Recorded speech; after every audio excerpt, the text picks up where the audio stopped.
In the glittering world of New York's culinary scene, where reputations are made and shattered with a single review, one woman's scathing critique is about to set off a chain of events that will change lives forever.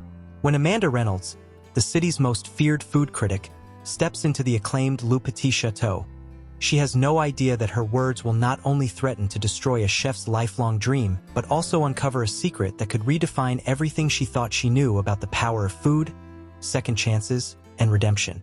As the lines between critic and subject blur, Amanda finds herself caught in a whirlwind of emotions, ethical dilemmas, and unexpected alliances that will force her to question everything she stands for. Will she have the courage to face the truth, even if it means risking her own career and reputation? Prepare to embark on a mouth-watering journey of passion, betrayal, and transformation that will leave you hungry for more. New York City, a concrete jungle where dreams are made and shattered in the blink of an eye. In this bustling metropolis, one woman held the power to make or break the careers of even the most talented chefs. Her name?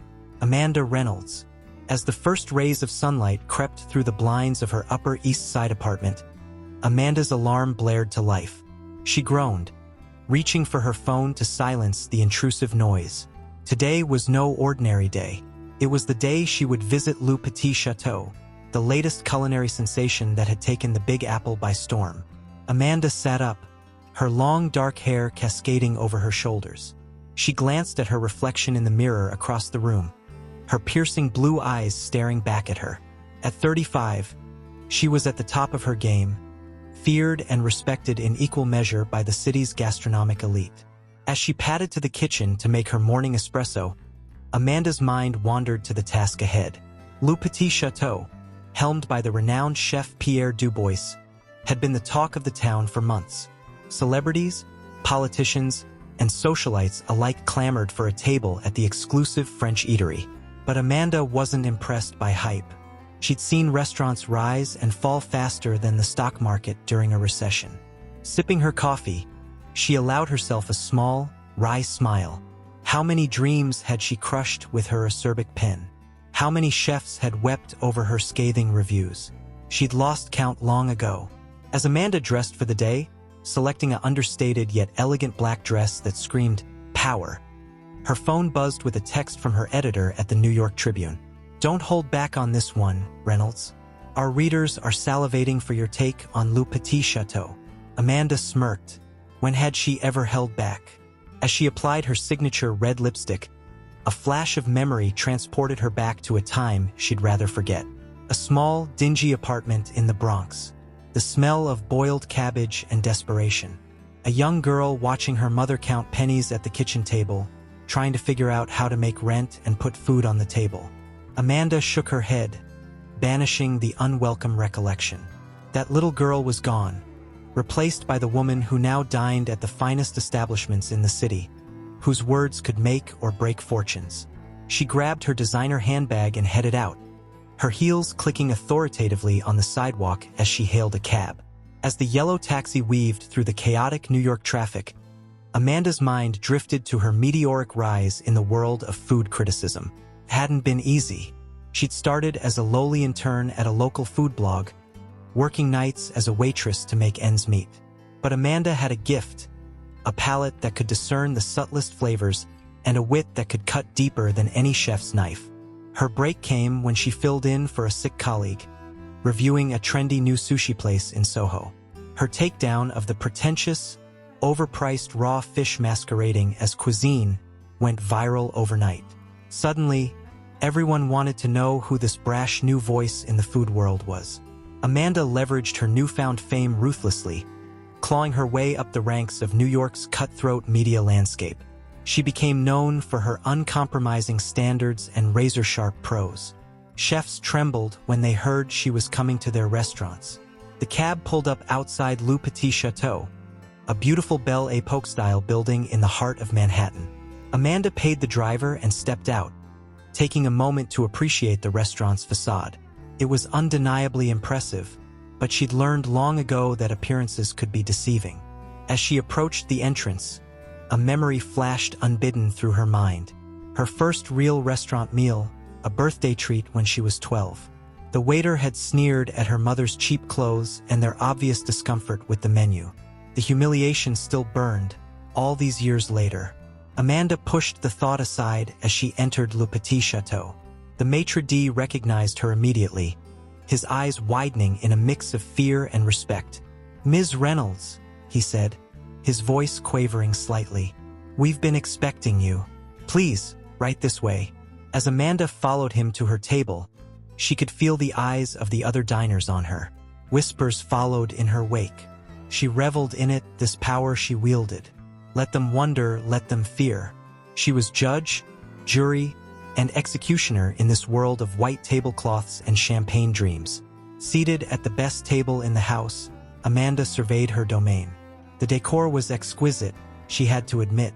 Crystal chandeliers cast a warm glow over the room, while soft jazz played in the background. The air was thick with the aroma of truffle and seared foie gras. As she perused the menu, Amanda allowed herself a small smile. This was where she belonged, in these hallowed halls of haute cuisine. She'd fought tooth and nail to get here, leaving behind the girl from the Bronx who'd once thought Red Lobster was the height of fine dining. The sommelier approached, a bottle of vintage champagne in hand.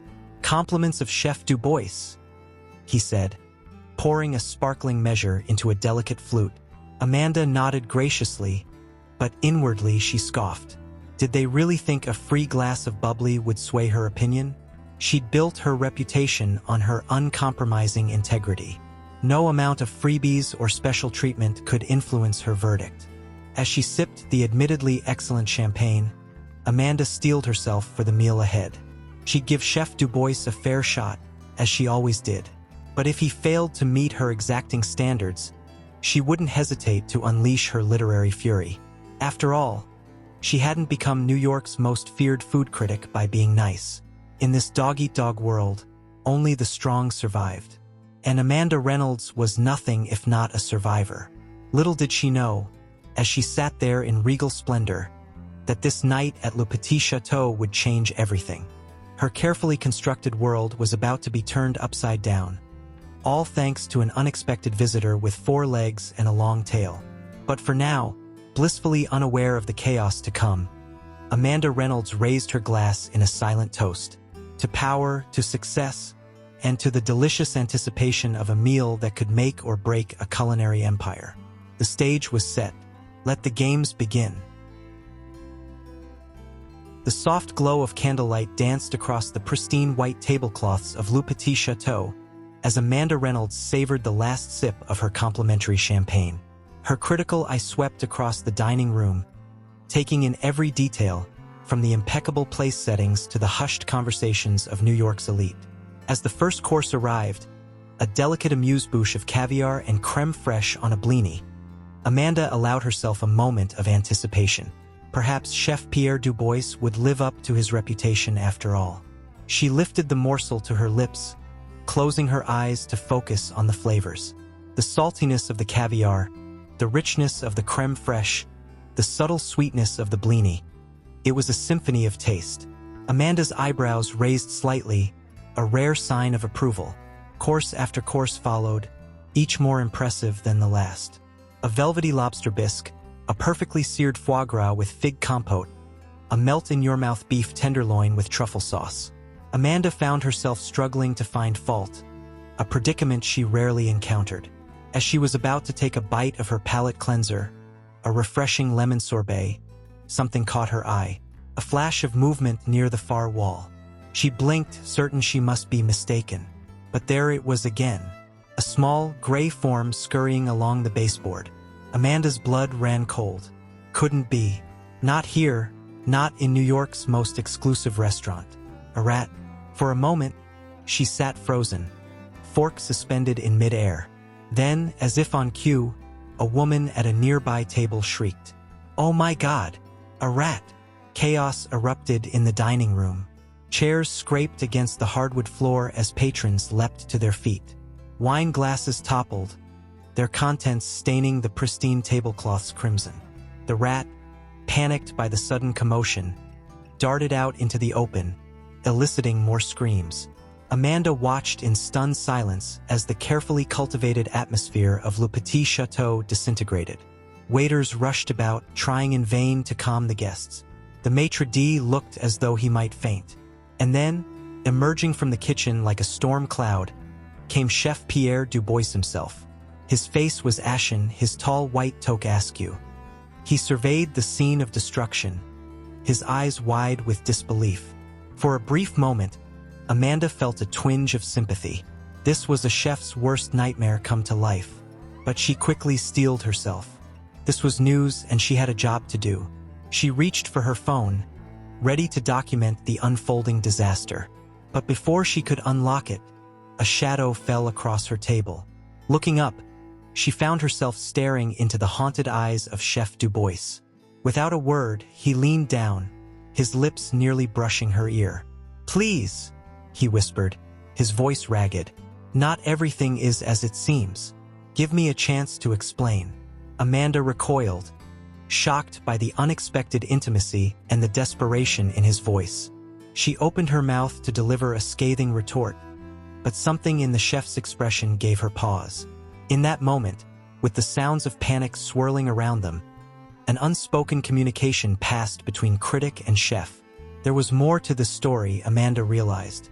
Something beyond a simple health code violation. Before she could respond, Chef Dubois straightened up and turned to address the chaos in his restaurant. Amanda sat back, her mind reeling. In all her years as a critic, she'd never encountered a situation quite like this. As she watched Dubois attempt to regain control, she couldn't shake the feeling that she was standing on the precipice of something monumental. This night, which had started so promisingly, had taken a turn she could never have anticipated. The rat was nowhere to be seen now, but its impact lingered in the air like a bad smell. Patrons were demanding refunds, gathering their belongings, and storming out. The dream of Le Petit Château was crumbling before her eyes. Amanda's journalistic instincts warred with her curiosity. She had more than enough material for a scathing review, one that would undoubtedly sink this restaurant and Chef Dubois's career along with it. It was the kind of story that had made her famous, that her readers eagerly anticipated. But those words whispered in her ear haunted her. Not everything is as it seems. What did Dubois mean? What secrets lurked behind the kitchen doors of Le Petit Château? As the last of the diners trickled out, leaving behind a wasteland of overturned chairs and abandoned meals, Amanda made a decision that would change the course of her career and her life. She stayed seated. Chef Dubois, looking utterly defeated, approached her table once more. He slumped into the chair across from her, his proud posture now hunched and broken. "Ms. Reynolds," he said, his French accent thicker than ever, "I know what you must be thinking, but please, I beg you, hear me out." Amanda leaned forward, her reporter's instinct kicking in. "I'm listening, chef," she said coolly, "but this better be good." Dubois took a deep breath, then began to speak. As his story unfolded, Amanda's eyes widened. With each word, her understanding of what she'd witnessed, and the man before her shifted dramatically. By the time Dubois finished talking, the first light of dawn was creeping through the windows of the now empty restaurant. Amanda sat back, stunned. The story that had just been laid before her was beyond anything she could have imagined. It was a tale of redemption, of second chances, and of a secret that could either destroy Le Petit Château or transform it into something truly extraordinary. As she gathered her things to leave, her head spinning with the implications of what she'd learned, Amanda realized that the review she would write was going to be unlike any she'd penned before. For the first time in her career, Amanda Reynolds, the most feared food critic in New York, was speechless. The early morning sun cast long shadows across the empty streets of Manhattan as Pierre Dubois trudged towards Le Petit Château. The events of the previous night weighed heavily on his shoulders, threatening to crush the dream he had worked so hard to build. As he unlocked the restaurant's back door, memories of his journey flooded his mind. He could almost smell the rich aroma of his mother's coq au vin simmering on the stove in their tiny Parisian apartment. It was that dish that had first ignited his passion for cooking, setting him on a path that would lead him across the Atlantic to the cutthroat world of New York's culinary scene. Pierre's hand trembled slightly as he flicked on the lights in the kitchen. The gleaming stainless steel surfaces and state-of-the-art equipment stood in stark contrast to the humble beginnings of his career. He remembered those early days in New York, scrubbing pots and peeling potatoes in a dingy diner, desperately trying to improve his English while holding on to his culinary dreams.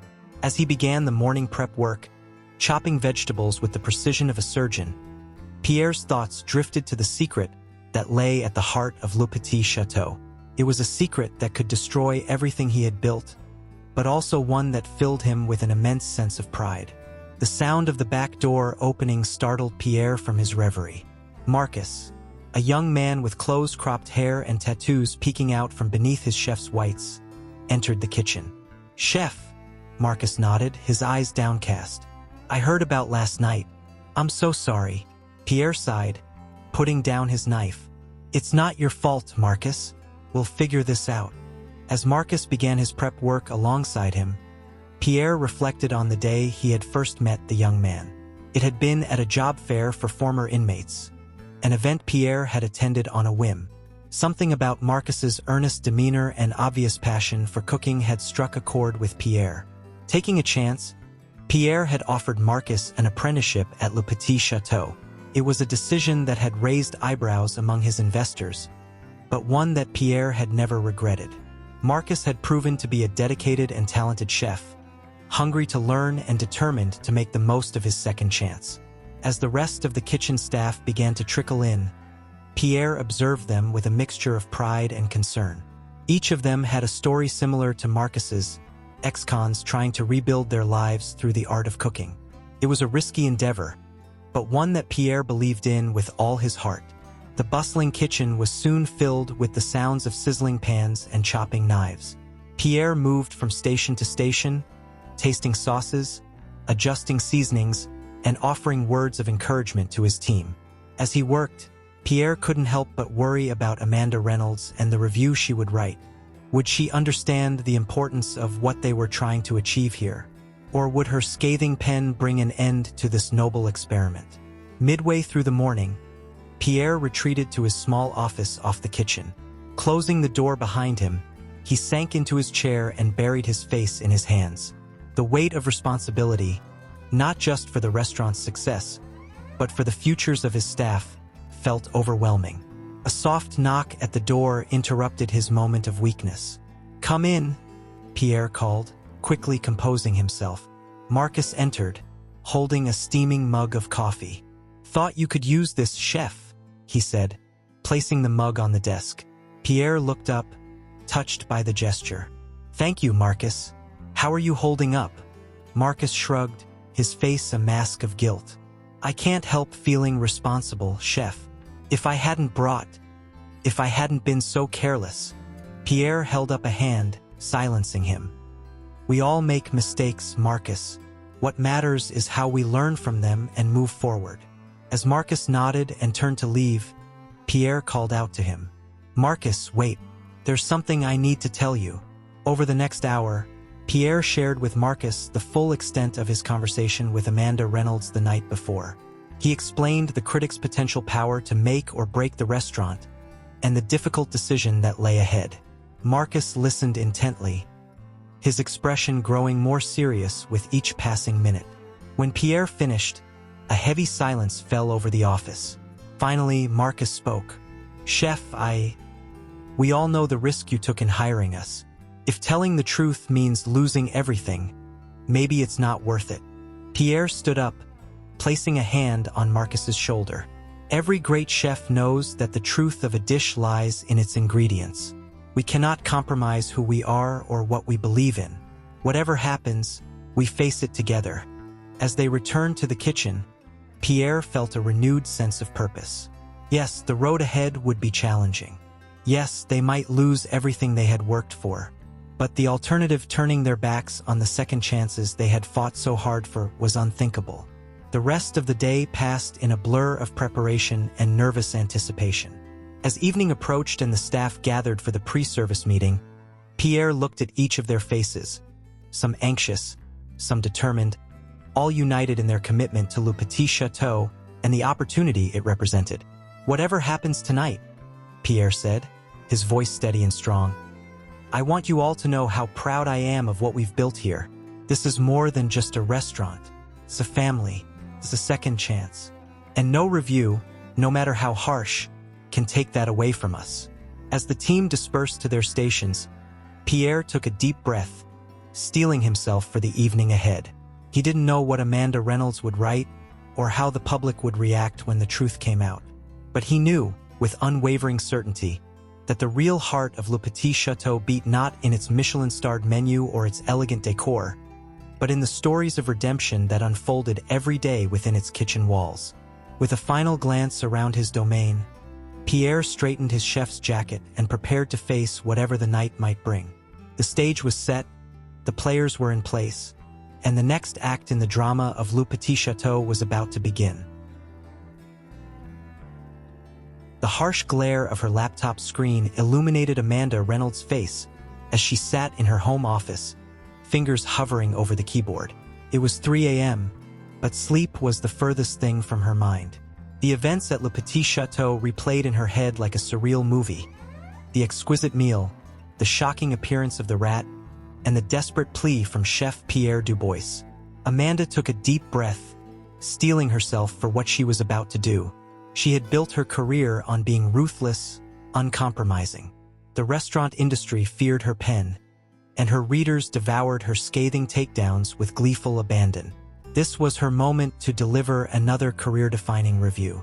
Her fingers began to dance across the keys, words flowing with practiced ease. In the glittering world of New York's fine dining scene, Le Petit Château has reigned supreme as the crown jewel. But like many things that glitter, it seems this establishment is not gold, but fool's gold, a shiny facade concealing a rotten core. Amanda paused, the weight of her words settling in her chest. She thought of Pierre's pleading eyes, the secret he had shared. But then the image of the rat scurrying across the floor flashed in her mind, and her resolve hardened. What began as a promising evening of culinary delights quickly descended into a nightmare straight out of a health inspector's worst fears. As I savored a delicate amuse-bouche, little did I know that the real amuse-bouche was yet to come in the form of a very unwelcome rodent guest. The words flowed faster now, her trademark acerbic wit on full display. One can only wonder what other surprises lurk behind the kitchen doors of Le Petit Château. Perhaps the soup du jour is stirred with a mop handle, or the crème brûlée torched with a cigarette lighter. In a city where restaurants rise and fall faster than a soufflé, it seems Chef Pierre Dubois has created not a castle of gastronomy, but a house of cards destined to collapse. As the sky outside began to lighten with the first hints of dawn, Amanda finished her review with a flourish. In the end, Le Petit Château offers its patrons a truly unique dining experience, one part culinary artistry, one part public health hazard. For those seeking a thrill with their foie gras, this may be just the ticket. For the rest of us, perhaps it's best to leave this chateau to the rats. With a mix of satisfaction and an unfamiliar twinge of guilt, Amanda hit send. Her editor would have the review in hand before breakfast, and by lunchtime it would be the talk of the town. As predicted, the review spread like wildfire. Within hours of its publication, it was trending on social media, with food bloggers and influencers amplifying its reach. The hashtag Ratatouille Chateau began trending, with memes and jokes at Le Petit Château's expense flooding the internet. In the days that followed, the fallout was swift and merciless. Le Petit Château's reservation book, once filled months in advance, saw cancellation after cancellation. The health department, spurred by the public outcry, launched a surprise inspection. Though they found no evidence of the reported rat, the damage to the restaurant's reputation was already done. Amanda watched the chaos unfold from the safety of her apartment, fielding calls from other publications seeking her comments. She gave interviews, expanding on her review, cementing her reputation as the most feared critic in New York. But as the days passed, that nagging feeling of unease grew. She found herself unable to enjoy her usual satisfaction at a particularly cutting critique. The memory of Pierre's whispered plea haunted her dreams. A week after the review's publication, Amanda's phone buzzed with a news alert. She opened it to find a photo of Chef Pierre Dubois standing outside Le Petit Château, a closed for renovation sign hanging in the window. The chef looked haggard, defeated, a far cry from the proud culinary artist she had first encountered. The article detailed the restaurant's struggle in the wake of her review. Investors were pulling out, staff were leaving in droves, and there were rumors that Le Petit Château would not reopen its doors. As she read, Amanda felt a sudden, overwhelming wave of nausea. She had done this. Her words, her power, had brought a man's dream crashing down around him. And for what? A moment of shock? A glimpse of a rat that, for all she knew, could have been a freak occurrence? She thought of the passion in Pierre's eyes when he spoke of his kitchen, the pride in his voice when he described his team. There was more to this story, she realized, more that she had chosen to ignore in her rush to judgment. With shaking hands, Amanda picked up her phone and dialed a number she never thought she'd call, that of Le Petit Château. It went straight to voicemail. "Chef Dubois," she said, her voice barely above a whisper. "This is Amanda Reynolds. I think we need to talk. There's more to this story, isn't there? And I need to hear it." As she hung up, Amanda felt a shift within herself. For the first time in her career, she wondered if she had gone too far.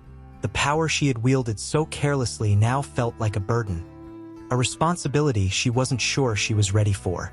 Little did Amanda know, her voicemail would set in motion a chain of events that would challenge everything she thought she knew about the culinary world, about Chef Pierre Dubois, and about herself.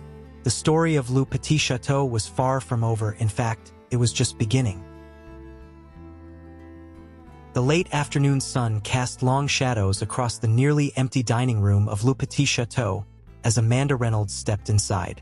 The once bustling restaurant was eerily quiet, with only the faint sounds of movement from the kitchen breaking the silence. Amanda's heels clicked against the hardwood floor as she made her way to a table where Chef Pierre Dubois sat waiting. The chef looked haggard, his usual pristine whites replaced by a simple black shirt that seemed to emphasize the dark circles under his eyes. "Ms. Reynolds," Pierre said, his voice a mix of weariness and barely concealed resentment. "I must admit, I was surprised to receive your call." Amanda sat down, feeling the weight of her actions more acutely than ever. "Chef Dubois, I think I may have acted hastily in my review. There's more to this story, isn't there?" Pierre's eyes narrowed slightly. "Now you want to know the truth? After you've all but destroyed everything I've built?" Amanda flinched at his words but pressed on. "I'm here to listen, chef. No recorder, no notebook. Just tell me what I missed." For a long moment, Pierre simply stared at her, as if weighing his options. Finally, he leaned forward, his voice low and intense. "What you saw that night, it was a mistake, yes, but it's not the whole story. This restaurant, Ms. Reynolds, it's more than just a place to eat. It's a second chance for people society has given up on." Over the next hour, Pierre outlined the true mission of Le Petit Château. He spoke of his program to employ and train ex-convicts, giving them a path back into society. He shared stories of lives transformed, of families reunited, all through the power of food and opportunity. As he talked, Amanda felt a growing sense of shame. How had she missed this? How had she failed to see the real story behind the glossy facade? "Chef Dubois," she said when he finally fell silent. I don't know what to say. I had no idea." Pierre's expression softened slightly. "Few do, Ms. Reynolds. That's partly by design. Many of our patrons might not be so understanding if they knew the truth about our staff." Amanda nodded, understanding the delicate balance Pierre had been trying to maintain. Then, almost without thinking, she blurted out, "Let me make this right. I'll write a new review. Tell the whole story dash." "No." Pierre cut her off sharply. "A retraction now would only raise more questions. Besides, the damage is done. We're barely hanging on as it is." Amanda felt a surge of frustration. There had to be something she could do. And then an idea struck her. It was crazy, potentially career-ending, but in that moment, it felt right. What if I worked here, she said, the words tumbling out in a rush. Undercover for a week. I could see everything firsthand, understand how it all works. And then, maybe then, I could write a story that does justice to what you're really doing here. Pierre stared at her, clearly caught off guard. You? Work in my kitchen? Ms. Reynolds, with all due respect, you're a critic, not a chef. Exactly, Amanda pressed on, warming to the idea. I'd see it all from a completely fresh perspective. Your staff wouldn't know who I am. It would be totally authentic. For a long moment, Pierre was silent, his brow furrowed in thought. Then, slowly, a spark of something, hope, perhaps, flickered in his eyes. It's a risk, he said slowly. If word got out. It won't, Amanda assured him, though her heart was racing at the audacity of what she was proposing. I'll use a fake name, a disguise if necessary. No one will know. Pierre leaned back in his chair, studying her intently. And what do you hope to gain from this, Ms. Reynolds? Another scathing exposé. Amanda met his gaze steadily. The truth, Chef Du Bois, whatever that may be, good or bad, I'll write what I see. That's all I can promise. Another long silence stretched between them. Finally, Pierre nodded. Very well, Ms. Reynolds. 1 week. You'll start tomorrow as a dishwasher. It's the only position we can realistically fill without raising suspicions. Are you prepared for that? Amanda swallowed hard. Dishwashing was about as far from her usual world of fine dining and critical analysis as she could get. But she nodded firmly. I am. Then be here at 5 a.m. sharp, Pierre said, standing up. Bring clothes you don't mind getting dirty. And Ms. Reynolds? Remember, in my kitchen, I'm not just the chef. I'm the law. Are we clear? Crystal clear. Chef? Amanda replied, feeling a mix of anticipation and trepidation. As she left Le Petit Château, Amanda's mind was reeling. What had she just agreed to? A week of grueling kitchen work, deceiving everyone around her. All for a story that might never see the light of day if it didn't align with her usual style. But as she hailed a cab, Amanda felt something she hadn't experienced in years. Genuine excitement. This was uncharted territory. A chance to see beyond the polished plates and into the heart of what made a restaurant tick. Little did she know, the week ahead would challenge everything she thought she knew about the culinary world, about the people who inhabit it, and about herself.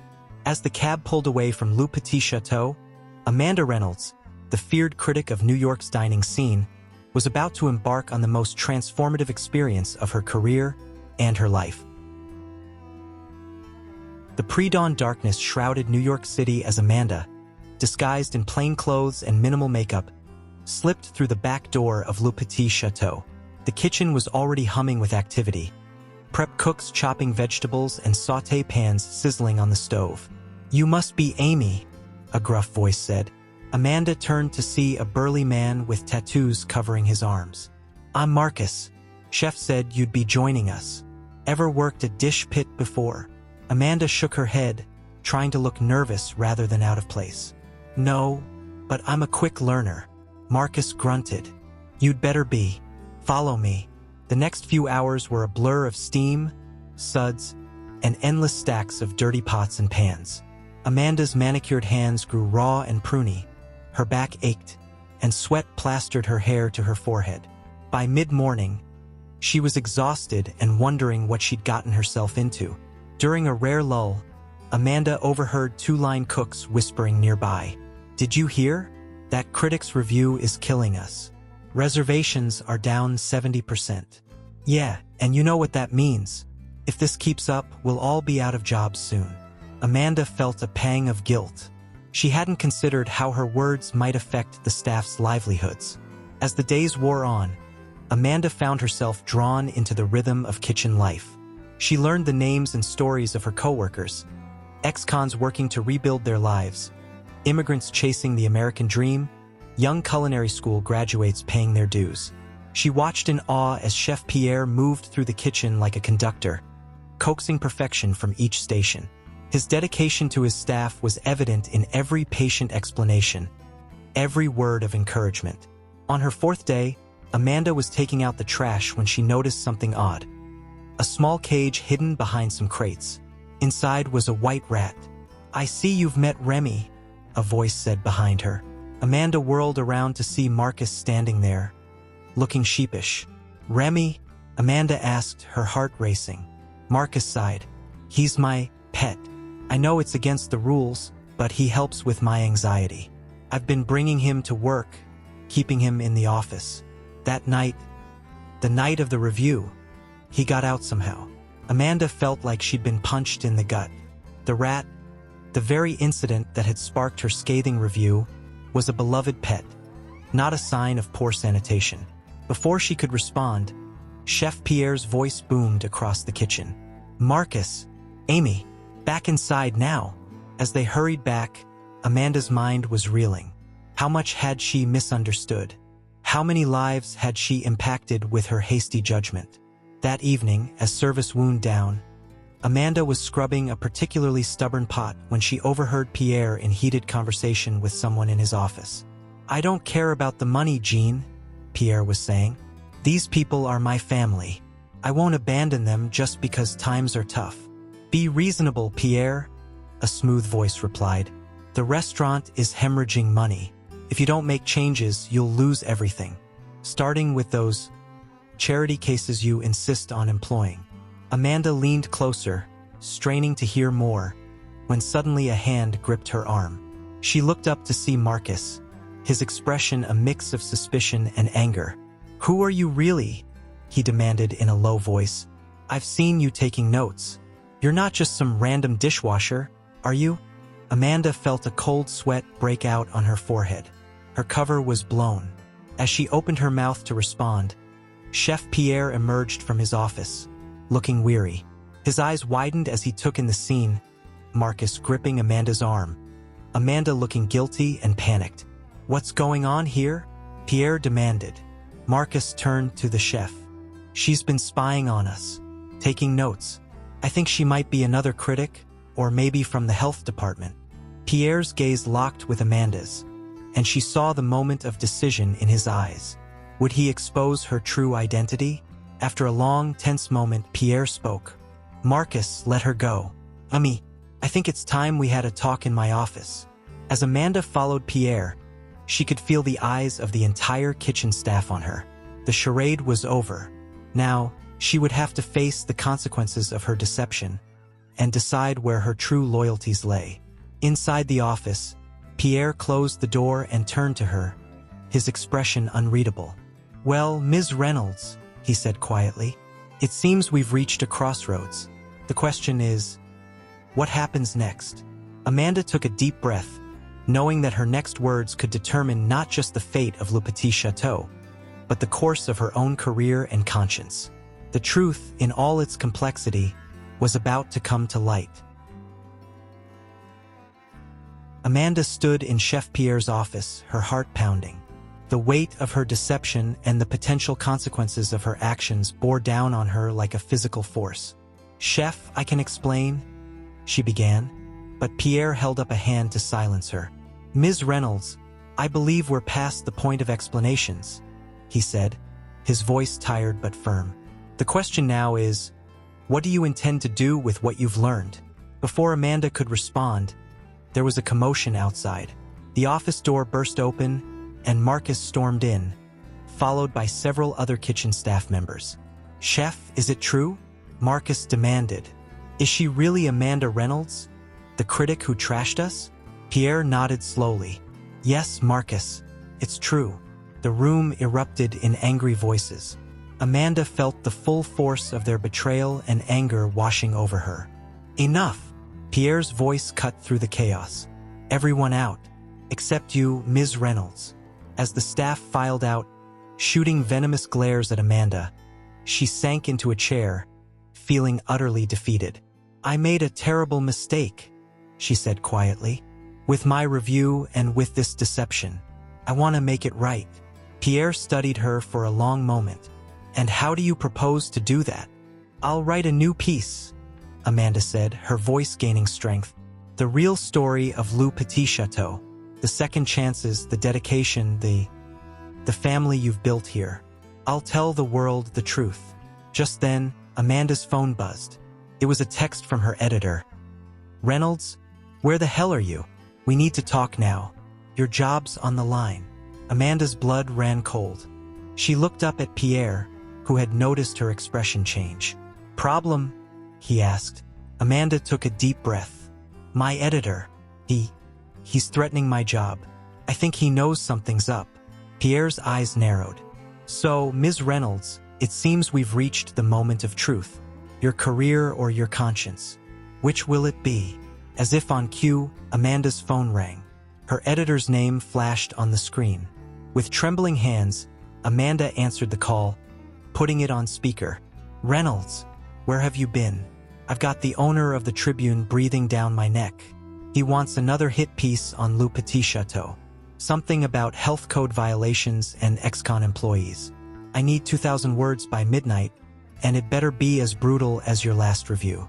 Do this and we're talking Pulitzer. Screw it up and you're done." "Got it." The silence that followed was deafening. Amanda looked at Pierre, whose face had gone pale. "Well, Ms. Reynolds?" Pierre said softly. "What's it going to be? Your Pulitzer or our livelihood?" Amanda felt as if she were standing on the edge of a cliff. On one side, her career, her reputation, everything she'd worked for. On the other, the truth, redemption, and the lives of everyone at Le Petit Château. She thought of Marcus and his pet rat, of the ex-cons working tirelessly to rebuild their lives, of Pierre's unwavering dedication to his staff. She thought of her own journey over the past week, the harsh realities and beautiful moments she'd witnessed in the kitchen. With a deep breath, Amanda made her decision. She pressed the speaker button on her phone. "I'm sorry, but I can't write that piece," she said, her voice steady despite her racing heart. "In fact, I'm retracting my previous review of Le Petit Château. The truth is dash. Are you out of your mind, Reynolds?" Her editor exploded. "This is career suicide." "Maybe," Amanda replied, "but it's the right thing to do." She ended the call and looked up at Pierre, whose expression had softened slightly. "That was unexpected," he said. Amanda nodded. "I know it doesn't make up for the damage I've done, but I want to tell your story, the real story, no matter the cost to my career." Pierre was silent for a long moment, considering. Finally, he spoke. "It won't be easy. My investors are pulling out, and we're on the brink of closing. Then we'll make it a story of resurrection," Amanda said, a spark of determination in her eyes. Le Petit Château, the comeback kitchen, a tale of redemption, second chances, and the power of great food to change lives.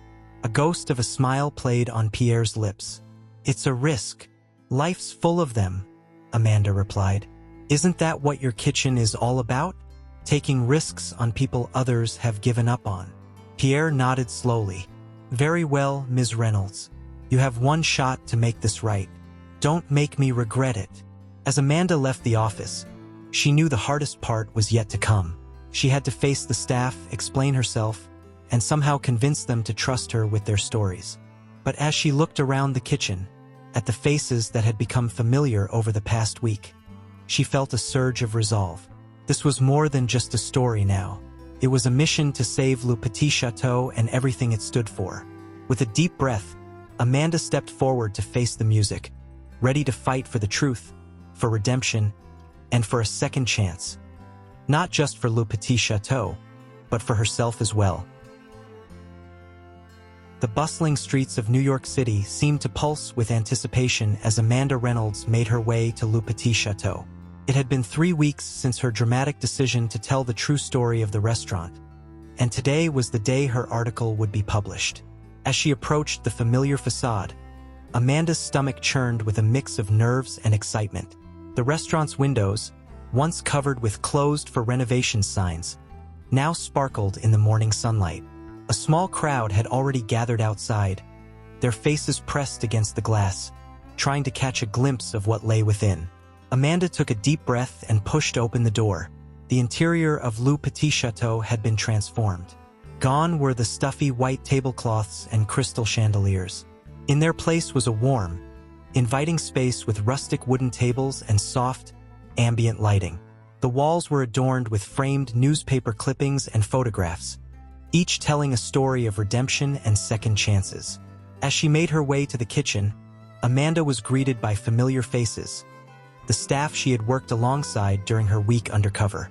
Their expressions, once filled with anger and betrayal, now showed a cautious optimism. "Ms. Reynolds," Chef Pierre's voice called out. He emerged from the kitchen, wiping his hands on his apron. "I trust you're ready for the grand reopening?" Amanda nodded, trying to keep her voice steady. "As ready as I'll ever be. How about you and the team?" Pierre's eyes crinkled with a smile. "We've faced worse storms. Whatever happens today, we face it together." Just then, Amanda's phone buzzed.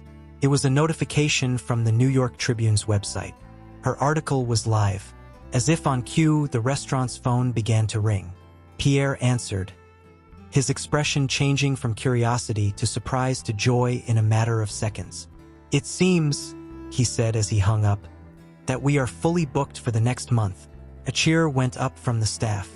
Amanda felt a wave of relief wash over her. But there was no time to celebrate. The doors would be opening soon, and there was work to be done. As the first customers began to trickle in, Amanda found herself working alongside the kitchen staff once more. This time, however, she wasn't undercover. She was there as herself, rolling up her sleeves and pitching in wherever she was needed. The day flew by in a whirlwind of activity. Amanda moved between the kitchen and the dining room, watching as customers read her article on their phones, their expressions changing from skepticism to understanding to admiration. She overheard snippets of conversation. "Can you believe it? Ex-con's running a high-end restaurant. I never thought I'd say this, but I'm glad that Critic was wrong the first time around. This food, it's not just delicious, it feels like it has soul." As the last customers left for the evening, the staff gathered in the dining room. Pierre stood at the head of the table, a bottle of champagne in his hand.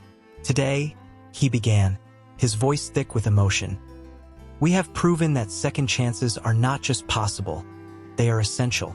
To Le Petit Château, to new beginnings, and to the power of truth." As glasses clinked and cheers erupted, Amanda felt a tap on her shoulder.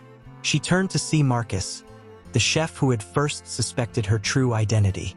"I owe you an apology," he said, extending his hand. "And a thank you. Without you, none of this would have been possible." Amanda shook his hand, feeling a lump form in her throat. "I'm the one who should be apologizing and thanking you. You've all taught me more than I could have ever imagined." As the celebration continued around her, Amanda found a quiet corner and pulled out her notebook. She had come to Le Petit Château to write a story, but she had found so much more. She had discovered the true heart of the culinary world, not in fancy ingredients or innovative techniques, but in the people who poured their souls into every dish they created. With tears in her eyes and a smile on her face, Amanda began to write. This wasn't just the story of Le Petit Château's redemption. It was the story of her own transformation, from a critic who tore things down to a champion of second chances and hidden potential. As she wrote, Amanda knew that this was just the beginning. Le Petit Château had become more than just a restaurant. It was a symbol of hope, a testament to the power of redemption, and a reminder that sometimes the most extraordinary stories are found in the most unexpected places. The New York culinary scene would never be the same, and neither would Amanda Reynolds. So, if you haven't subscribed yet, click the subscribe button below and join our community. Based on your interests, we've picked this story for you that's showing on your screen right now. Click to watch it now. We're sure you'll love it. See you next time.